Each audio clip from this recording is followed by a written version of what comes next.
Bagaimana amalan atau cara menundukkan hawa nafsu agar dapat kita kendalikan?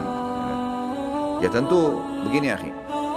Rasa, semua rasa. Rasa ini istilah di luar tubuh ya. Jadi apa yang kita rasakan, rasa.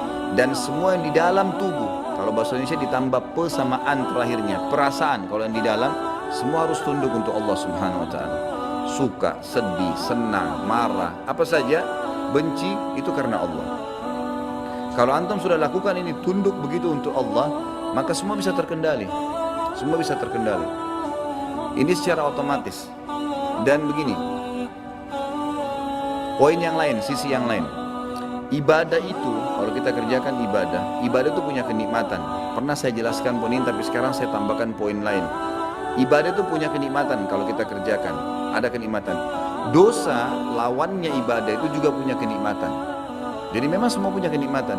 Tapi kedua kenikmatan ini nggak bisa bersatu. Dan tidak bisa disatukan. Contoh, kalau ada seorang akhwat kita sudah pakai jilbab rapi, selalu tutup, tidak pernah satu helai rambut pun dilihat oleh selain mahramnya. Satu waktu di rumah, dia lagi buka jilbab, ada laki-laki nyelonong masuk, kelihatan rambutnya. Nyesal nggak dia kira-kira? Hah? Jadi pasti dia nyesal karena dia sudah merasakan nikmatnya jilbab tuh, tutup aurat.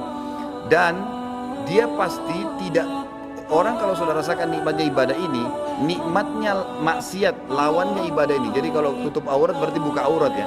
Buka aurat ini hilang nikmatnya.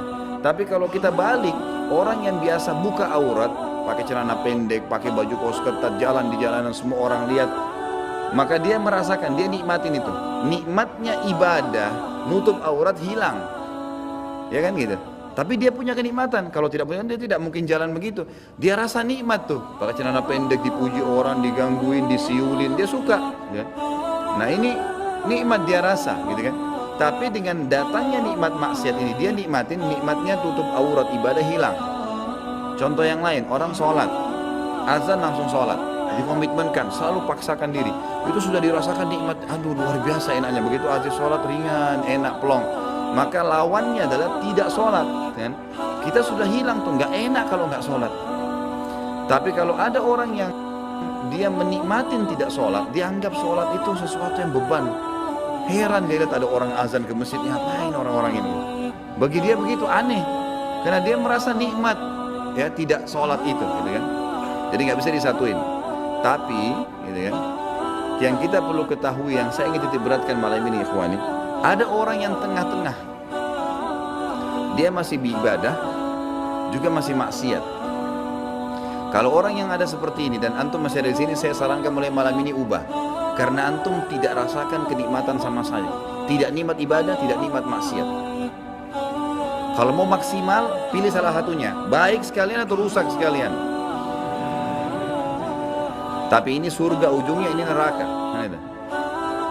Karena orang kalau sekalian antum maksimalin ibadah, istiqomah sekalian udah. Multazim, ya gitu. Multazimah, apapun orang bilang nggak peduli sampai mati. Udah itu istiqomah. Ya. Orang-orang yang istiqomah kata Allah, malaikat akan turun pada mereka pada saat mereka mati dan akan mengatakan tidak ada ketakutan dan tidak ada sedih bagi kalian. Ada berita gembira, gitu kan? Istiqomah.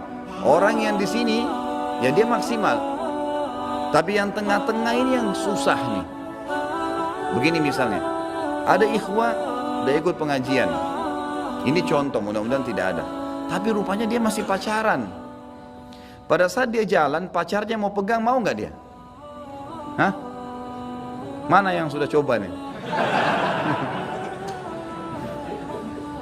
Soalnya bisik-bisik tadi ya. Pasti dia nggak mau tuh, karena takut ketahuan. Ini karena apa? Dia di sini enggak, di sini enggak. Atau dia kerja ibadah, dia juga masih maksiat. Jadi di sini tidak ada kenikmatan, di sini nggak ada kenikmatan. Contoh yang lain, ada orang jaga sholat tapi masih mabuk. Jam 2 malam mabuk minum, tapi dia pikir sebentar mau subuh nih. Enak gak mabuknya? Nggak enak. Karena ada bebannya kan. Ini sebentar mau subuh, jadi tidak enak. Coba kalau dia sama sekali nggak pikir subuh, teler, jatuh, bawa sholat, tidak di jalanan tidur, dia nggak peduli. Itu maksimal tuh. Iya kan? nggak ada beban. Makanya antum jangan jadi tengah-tengah nih. Percuma. Makanya kalau antum selama ini tidak pernah khusyuk sholat, kenapa nggak khusyuk ya? Karena masih ada tuh, ada dosa yang ganjal. Antum masih tidak dapat kenikmatan ini karena coba digabung sama kenikmatan ini, nggak bisa bertemu.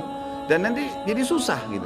Harus ditinggalin. Ini tinggalin, ini akan datang. Atau ini tinggalin, ini akan datang. Tapi ini surga, ujungnya ini neraka. Saya tidak sarankan ke sini ya. Jadi jangan ada di tengah-tengah, itu nggak maksimal, gitu kan?